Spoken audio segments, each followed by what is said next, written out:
שלום, ברוכים הבאים לשיעור על פרק מים לשניים מתוך ספר הלימוד ובחרת בחיים. אני ירדן אמיר, אני מורה למחשבת ישראל. הכנתי את השיעור הזה עבור התלמידים שלי, וחשוב להזכיר שכל מורה מלמד מחשבת ישראל בצורה קצת אחרת. ולכן חשוב להבין שאיך שאני מלמד לא בהכרח זה הדרך שהמורה שלכם מלמד. ולכן עליכם להיות קשובים להבדלים. ואין ספק שמה שמורים שלכם מלמדים מבחינתכם זה שורה התחתונה. לפני שאנחנו יכולים לדבר על הדילמה של מים לשניים, אנחנו צריכים להבין בכלל מה זה דילמה. נפתח בעמוד 3 בספר, ממש בפתיחה של הספר, ונקרא את הפסוק שהביאו מספר דברים. העידותי בכם היום את השמיים ואת הארץ, החיים והמוות, נתתי לפניך הברכה והכללה. ובחרת בחיים למען תחיה אתה וזרעך. אז יש לנו ככה, יש לנו את החיים מול המוות, ואת הברכה מול הכללה. ישר נאמר לנו, ובחרת בחיים, זאת אומרת, אנחנו צריכים לבחור בחיים, למען תחיה אתה וזרעך.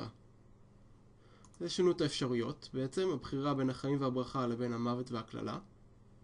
יש לנו את הבחירה עצמה, ההמלצה, את ההכוונה איזה בחירה לעשות, ויש לנו את הסיבה למה לבחור בחיים, למען תחיה אתה וזרעך. אז למה באמת חשוב לבחור בחיים? הפסוק הזה אומר לנו שהחיים עצמם הם ערך, או אנחנו צריכים לבחור בחיים כדי שנחיה. חיים כדי לחיות זה כמו ללכת לעבודה כדי לעבוד, או ללכת ללימודים כדי ללמוד. אנחנו עושים את הפעולה בשביל עצמה, וזה הופך אותה לערך. זה מקדש אותה בשבילנו. מה זה ערך בעצם? אמרנו שהחיים הם ערך, אז בואו נבין יותר טוב מה זה ערך.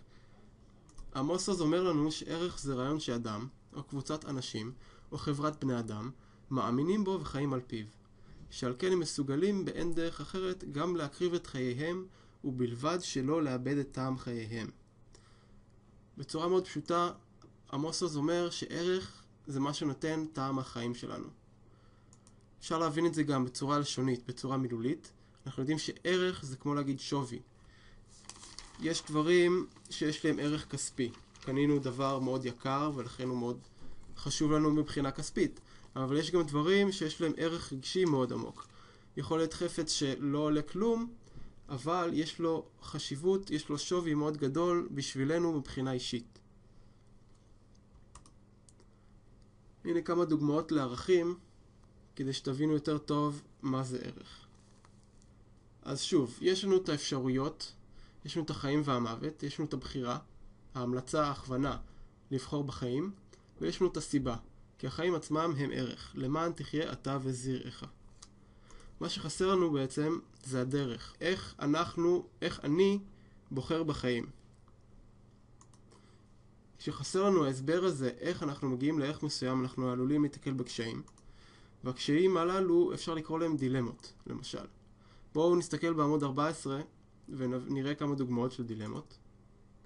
דוגמה ראשונה היא של דוד, שהוא מהנדס מובטל, והוא מקבל הצעת עבודה מפתה מאוד בארצות הברית. דוד מתלבט אם לענות להצעה, זאת אומרת לקבל את ההצעה, שמכריחה אותו לעזוב את הארץ. אז מצד אחד, יש לנו פה ערך של הישגיות. דוד רוצה להיות מקצועי, רוצה לקחת את ההזדמנות הזאת כדי להיות המהנדס הכי טוב שהוא יכול להיות. מצד שני, יש פה ערך של אהבת המולדת. דוד לא כל כך קל לו לקום ולעזוב את החברים והמשפחה במקום שהוא אוהב לחיות בו. הערכים הללו מתנגשים, הם לא הולכים אחד עם השני, במיוחד בסיטואציה הזאת.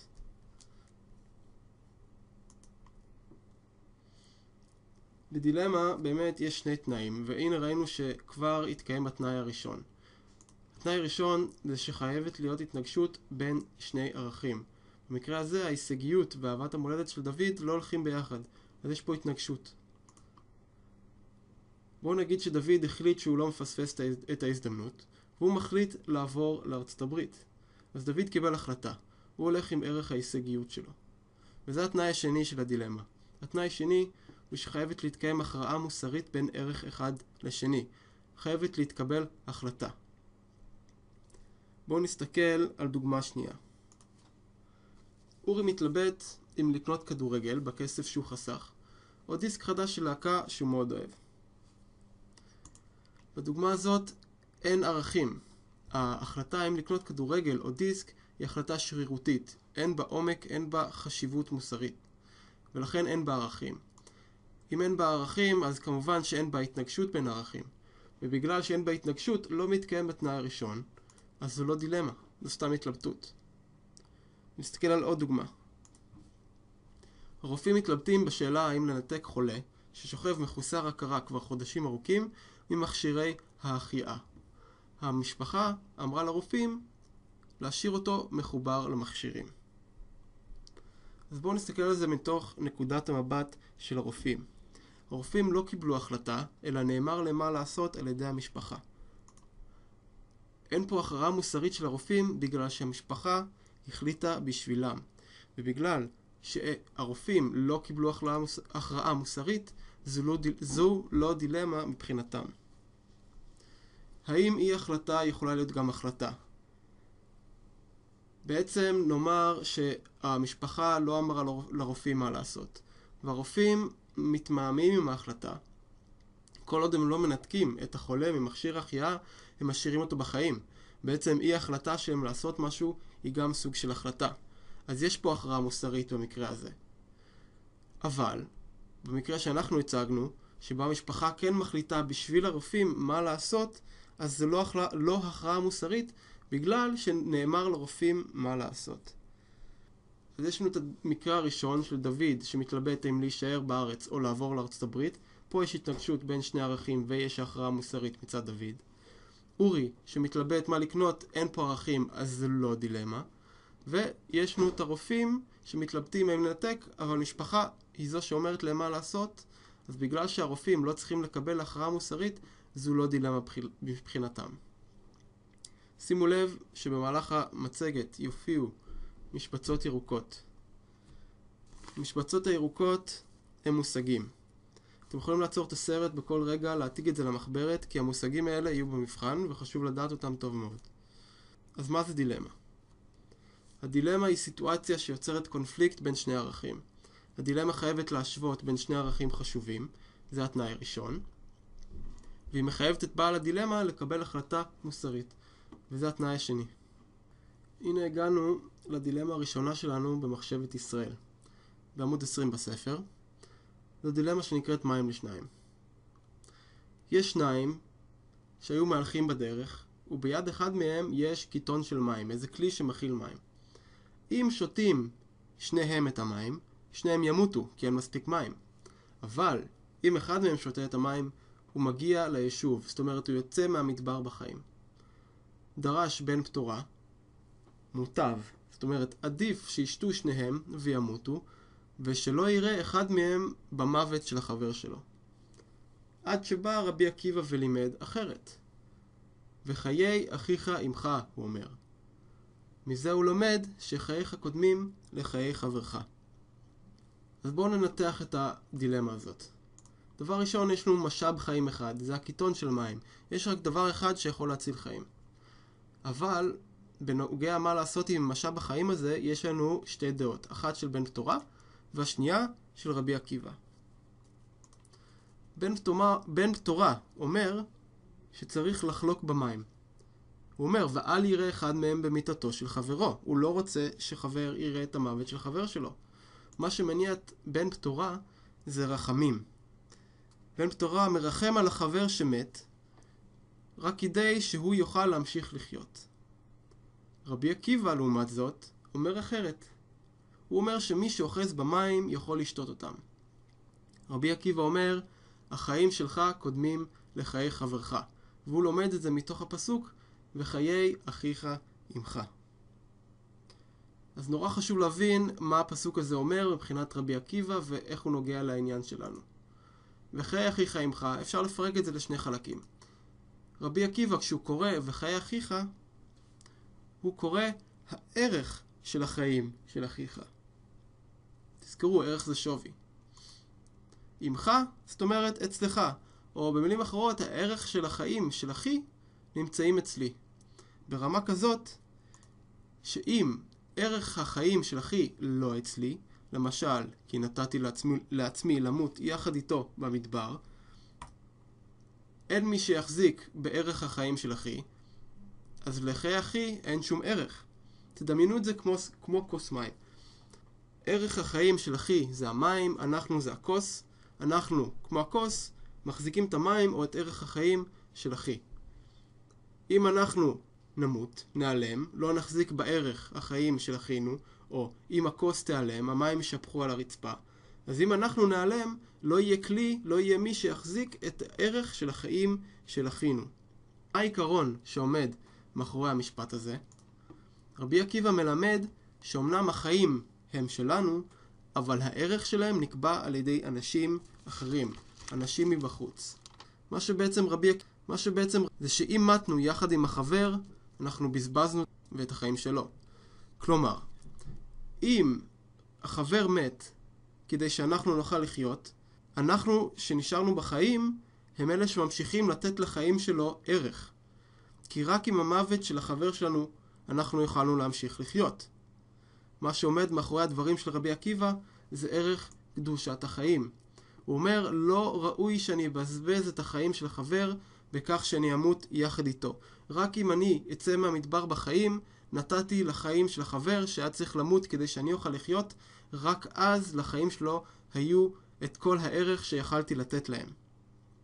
איך רבי עקיבא מבין את זה מתוך הפסוק?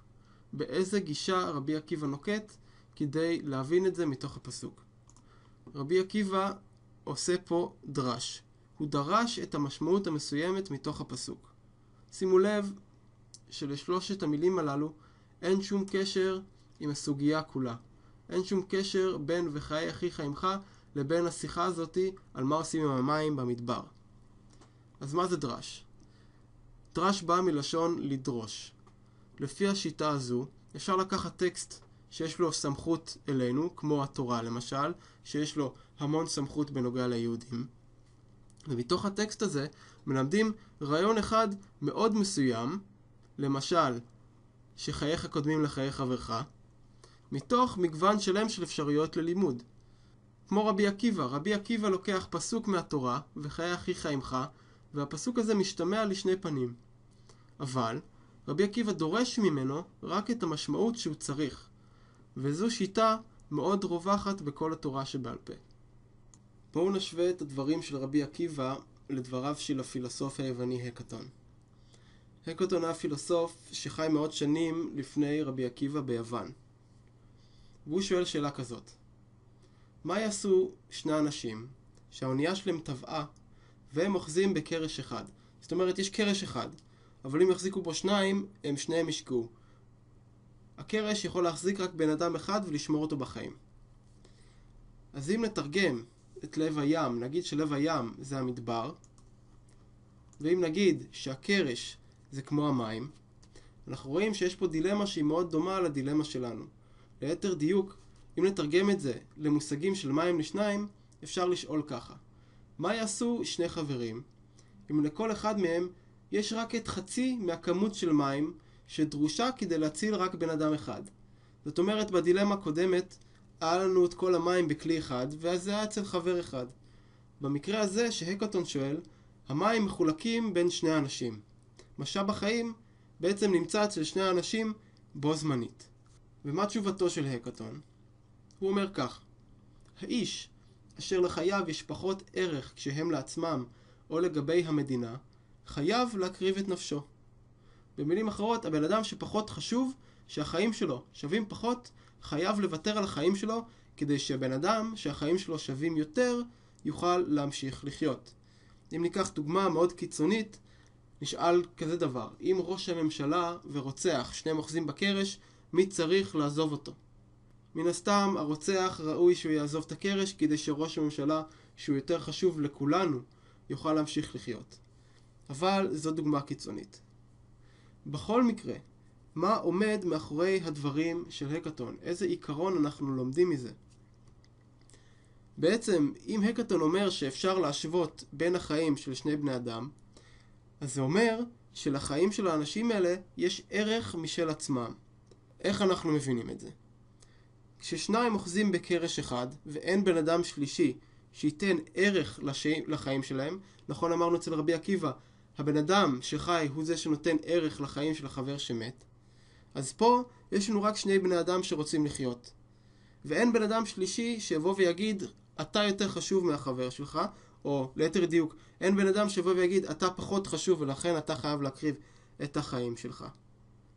יש לנו רק שני אנשים, ויש לנו את החיים שלהם, ובעצם הערך של החיים של האנשים האלה נקבע על ידי מה שהם עשו במהלך החיים שלהם. אז שוב, אין פה גורם שלישי שיגיד, החיים האלה פחות חשובים מהחיים של החבר. אז זה אומר שלחיים של האנשים, לפי הקטון, יש ערך משל עצמם. הגענו לסיכום ביניים. בואו נשווה בין הדברים של רבי עקיבא להקטון. מה רבי עקיבא אומר? הוא אומר לנו לשתות את המים, אם אתה מחזיק בהם, כי החיים שלנו קודמים לחיים של חברנו. ומה המשמעות של זה בנוגע לערך חיי אדם? אצל רבי עקיבא, הערך של חייו של אדם נקבע על ידי האנשים האחרים, ולכן אם נמות, גם לחיי חברנו לא יהיה ערך. רק אם אנחנו נמשיך לחיות, לחיים של החבר שלנו יהיה ערך. ערך החיים של החבר נקבע לפי הפעולה שלנו. הקטון, לעומת זאת, מה הוא אומר? הוא אומר שמי שחייו פחות חשובים לחברה צריך להקריב את עצמו. מה המשמעות של זה בנוגע לערך חיי אדם? אצל הקטון לחיי אדם יש ערך משל עצמם, והערך הזה אינו נקבע רק על ידי אנשים מבחוץ, אחרת לא היינו יכולים להשוות ביניהם. אמרנו, בדילמה של הקטון שבו שניים אוחזים בקרש אחד, אין בן אדם שלישי שיבוא וייתן ערך לחיים שלנו. אנחנו חייבים להכריע בדילמה רק לפי הערך של החיים משל עצמם. נורא חשוב לזכור. רבי עקיבא והקטון מדברים כל אחד על דילמה אחרת. אצל רבי עקיבא זה רק אחד שאוחז במים, בעוד שאצל הקטון זה שני אנשים שאוחזים בקרש. מכיוון שמדובר בשתי סיטואציות שונות, אנחנו לא יכולים לדעת מה רבי עקיבא היה אומר על הדילמה שהציג לנו. הגענו לאחד העם. לפני שנוכל לדבר על הטקסט של אחד העם, אנחנו צריכים להבין כמה מושגים בסיסיים, כמו אובייקטיבי וסובייקטיבי. להיות סובייקטיבי זה להסתכל על סיטואציה מסוימת מתוך נקודת המבט שלי. מכיוון שזו נקודת המבט היחידה שאני בטוח לגביה, ב-100%, זו נקודת המבט שאני בוחר ללכת לפיה. כמו בוויכוח, שיש לכם את הדעה שלכם, אתם נמצאים בדעה סובייקטיבית, כי אתם נמצאים רק בדעה שלכם, כמו שמי שאתם מתווכחים איתו נמצא בנקודת מבט הסובייקטיבית שלו. אובייקטיבי לעומת זאת, זה לדעת שנקודת המבט שלי אינה נקודת המבט היחידה, ולכן אני צריך להתאמץ להסתכל על הסיטואציה מכיוון אחר. להיות אובייקטיבי זה להיות מודע לנקודות מבט אחרות, ושיכול להיות שהן יותר נכונות מנקודת המבט שלי. כשאנחנו רוצים להיות אובייקטיביים, אנחנו צריכים לנסות לצאת מתוך הוויכוח שאנחנו נמצאים בו, מתוך הסיטואציה, ולהסתכל עליה מלמעלה ומבחוץ. דרך מאוד טובה לזכור את זה זה כמו בספרים. לפעמים יש ספרים שמי שמספר את הסיפור זה הגיבור. הגיבור לא יודע שום דבר מה קורה חוץ ממה שקורה לו. ונקודת המבט שלו ולכן שלנו היא מאוד סובייקטיבית. לעומת זאת, לפעמים מי שמספר לנו את הסיפור זה מספר שיודע הכל. מספר שיודע הכל, יודע מה קורה לגיבור, הוא יודע מה קורה לרע, והוא יודע מה קורה לכל מי שנמצא בסיפור. מהבחינה הזאת יש לו כמה נקודות מבט, והוא יודע הרבה יותר טוב מכולנו מה קורה בסיפור. הוא הרבה יותר אובייקטיבי, כי הוא נמצא בעמדה הרבה יותר טובה לשפוט ולהחליט. אנחנו רוצים גם לדעת מי היה אחד העם. אשר צבי גינסבורג קרא לעצמו אחד העם כשהוא כתב מאמרים. הוא נולד ב-1856 באוקראינה, ונפטר ב-1927 בתל אביב. כמו שאתם רואים, במהלך חייו, אחד העם עלה לארץ ישראל. הוא היה האב המייסד של זרם שנקרא הציונות הרוחנית. לפי הציונות הרוחנית, הלאום היהודי הוא יותר מסך חלקיו. מה זאת אומרת? העם היהודי לא רק אוסף של יהודים בודדים, אלא היהודים האלה מייצרים ביחד תרבות שנקראת התרבות היהודית, והיא תרבות ששונה מתרבויות אחרות בעולם. איך הם עושים את זה? היהודים מספרים סיפורים יהודיים, הם מתפללים בצורה יהודית, הם שרים שירים יהודיים, יש להם את החגים היהודיים, יש להם מנהגים יהודיים, יש להם ערכים שהם ייחודיים לעם היהודי. ובאמת, אחד העם טוען שהערך שהכי מייחד את התרבות היהודית, מה שהופך את התרבות היהודית לשונה מכל שאר התרבויות בעולם, לפי אחד העם, זה ערך שנקרא ערך הצדק המוחלט. אנחנו נבין מה זה ערך הצדק המוחלט כשנקרא את הטקסט של אחד העם. אז נקרא את אחד העם לפי הסדר המקורי, ונתחיל דווקא בפסקה השנייה שבספר. לא להיבהל מהמילים. לא להיבהל. היהדות הסירה מתורת המוסר את היחס הסובייקטיבי, והעמידה את המוסר על בסיס אובייקטיבי מופשט. על הצדק המוחלט, הרואה את האדם בתור ערך מוסרי עצמי, בלי הבדל בין אני ובין אחר. בואו נראה שיש פה איזה תהליך. היהדות הסירה והעמידה. זאת אומרת, היינו ככה ועכשיו אנחנו ככה. איך אנחנו עכשיו? עכשיו אנחנו על הצדק המוחלט. מה זה הצדק המוחלט? פה נשתמש בביטויים אובייקטיבי וסובייקטיבי שעכשיו למדנו. היהדות הסירה מתורת המוסר את היחס הסובייקטיבי. זאת אומרת, פעם חשבנו רק מתוך נקודת מבט סובייקטיבית, ועכשיו היהדות העמידה אותנו על בסיס אובייקטיבי. עכשיו היהדות מכריחה אותנו להסתכל על התמונה הגדולה. אז מה זה הצדק המוחלט?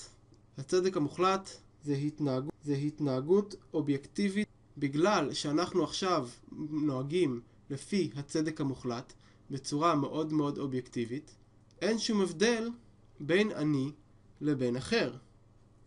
כי כשאנחנו מסתכלים על סיטואציה מלמעלה, נאמר אנחנו מסתכלים על ויכוח מלמעלה, אנחנו כבר לא רואים את ההבדל בינינו לבין מי שאנחנו מתווכחים איתו, אלא הכל נראה לנו שוויוני מנקודת מבט חיצונית.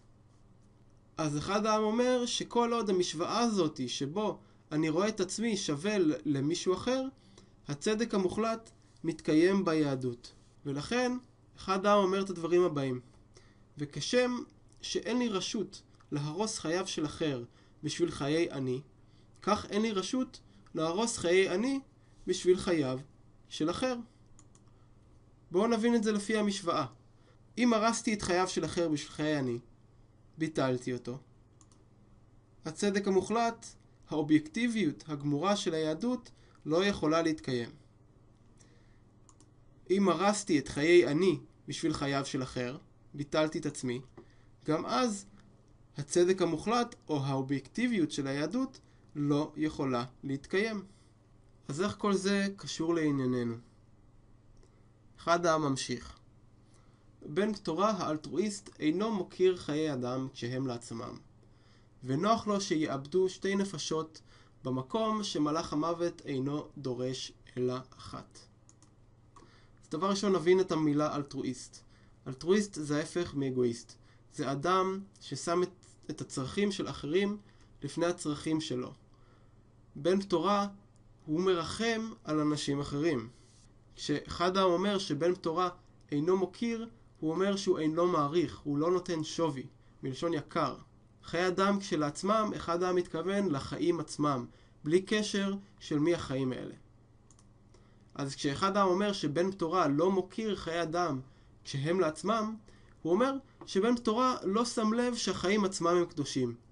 בן תורה מעדיף לרחם על מי שהיה חייב למות בכל מקרה בסיטואציה של מים לשניים. נכון?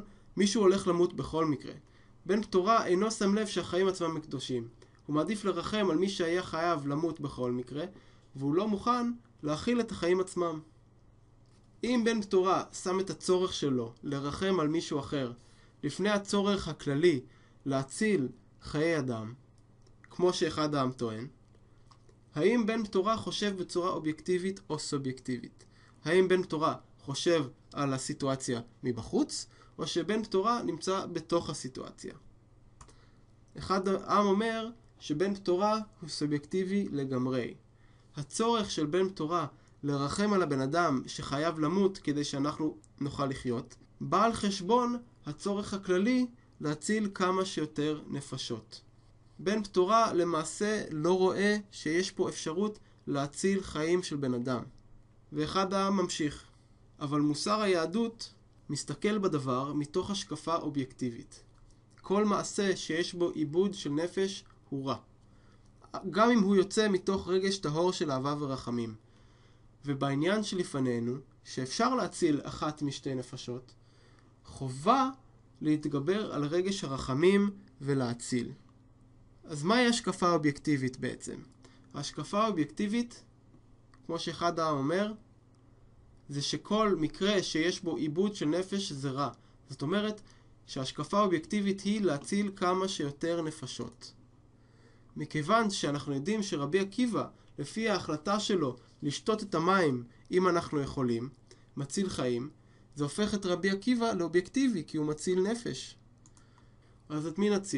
אז את מי נציל? הצדק אומר, מי שהיכולת בידו יציל את עצמו. כי כל אדם הופקדו חייו בידו לשמרם, ושמירת פיקדון שבידך קודמת לשמירת פיקדון שביד. בעצם אחד העם אומר, לכולנו ניתנו החיים כדי שנשמור עליהם. ולכן זה חובה לשמור קודם כל על חיי עצמנו. זה דומה למה שרבי עקיבא אמר, שחייך קודמים לחיי חברך.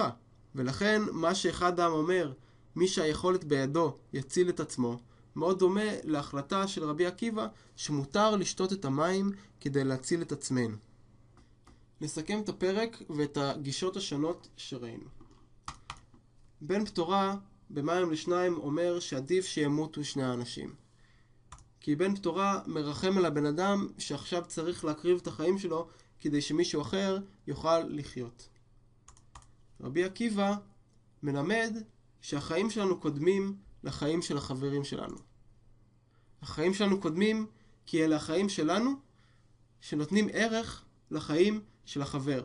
כמו שבן אדם שעכשיו יוצא מהמדבר נותן ערך לחיים של הבן אדם שהיה צריך להקריב את עצמו כדי שהוא יוכל להמשיך לחיות. הקטון שמדבר על שני אנשים שאוחזים בקרש בלב ים, אומר שמי שפחות חשוב לחברה צריך להקריב את עצמו ולתת לשני לחיות. בעצם הקטון אומר שאפשר למדוד חיים של בן אדם ולהשוות ביניהם. מה שעומד מאחורי זה שכנראה לחיי אדם יש ערך משל עצמם, ואנחנו לא צריכים בן אדם אחר שייתן לחיים שלנו ערך. כי הפעולות והחיים שלנו נותנים ערך לעצמם. אחד העם, הוא אומר שהיהדות פועלת לפי ערך של צדק מוחלט. לפי הצדק המוחלט, אני שווה לאחר. אני שווה לאחר כי אנחנו מסתכלים על דברים מנקודת מבט אובייקטיבית, מבחוץ, מלמעלה. היהדות, טוען אחד העם, היא אובייקטיבית. ומה אובייקטיבי? יותר מלהציל נפש כשאפשר. ולכן, בסיטואציה של מים לשניים, אחד העם, כמו רבי עקיבא, אומר, מי שיכול, הוא צריך להציל את עצמו. כי רק ככה אנחנו נציל נפשות כשאפשר. זהו פרק מים לשניים. אני ממליץ מאוד לחזור לחלקים שלא הבנתם ולצפות בהם שוב. מי שיש לו שאלות כמובן שיכול לשלוח הודעה במשוב ויקבל ממני תשובה בכל נושא. להתראות.